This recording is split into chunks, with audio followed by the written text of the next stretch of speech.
le permis d'exploitation, nous avons fait un mémo. Nous avons adressé un mémo. Je veux vous lire rapidement ce mémo. Et dans ce mémo, nous avons épinglé plusieurs griefs. Donc, c'était depuis le 20 avril, date de la publication, que nous avons appris que l'étude a été communiquée, a été publiée. Mais ok, je vous ai rappelé que Cominière, c'est une société du portefeuille de l'État qui a été créée par l'État congolais. Donc l'État congolais, lorsqu'il crée une société, c'est pour, entre autres, en tirer des bénéfices, c'est pour le bien-être de sa population.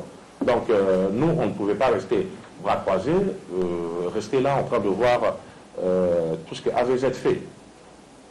Donc, dans l'étude de faisabilité, Cominière, les griefs qu'elle formule, que l'étude qui a été élaborée, normalement, cette étude devait être élaborée pour le compte de la société Datcom Mining.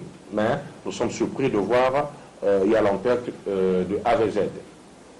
Et entre autres, tel que je vous ai expliqué, cette étude n'a pas été communiquée à Cominière pour consulter, pour donner ses avis.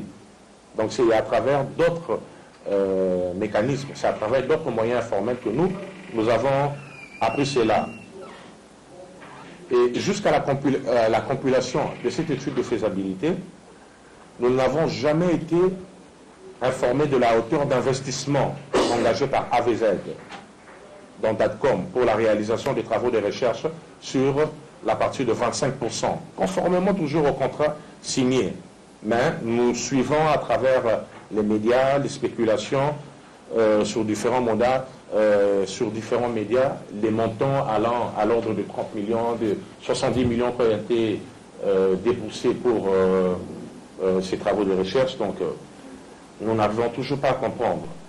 Et Cominière tient à relever que selon les exigences boursières, chaque phase du projet doit être publiée avec l'avis des actionnaires. Mais c'est AVZ elle seule qui se présente devant la bourse, donc Cominière n'a jamais été associée dans pareille action.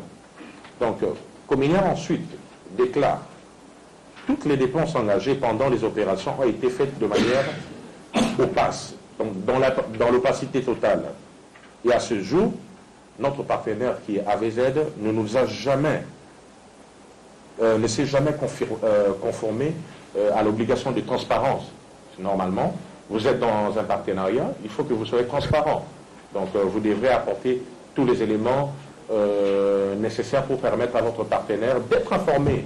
Parce que c'est un projet qui est fait dans l'unique but de se faire de l'argent. C'est-à-dire que l'argent doit venir de part et d'autre.